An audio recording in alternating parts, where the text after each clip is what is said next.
Bilang ng mga apektado ng Bulkang Kanlaon na abot na sa halos 47,000 individual ayon sa NDRRMC.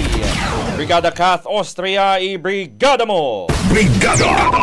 Live report! Umaabot na sa 46,781 ang bilang ng mga individual na apektuhan ng pag-aalboroto ng Bulkang Kanlaon.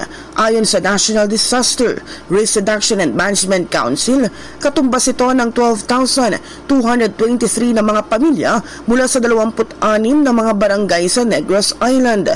Sa kasalukuyan, aabot sa 4,128 families o 13,402 na mga individual ang kasalukuyang namamalagi sa mga evacuation centers. Patuloy namang tinututukan ng NDRRMC ang kapakanan ng mga inilikas dahil sa pag-aalboroto ng Bulkang Kanlaon. Umaabot na sa halos 154 milyon ang halaga ng tulong na naipaabot ng pamahalaan sa mga naapektuhan ng Bulkang Kanlaon.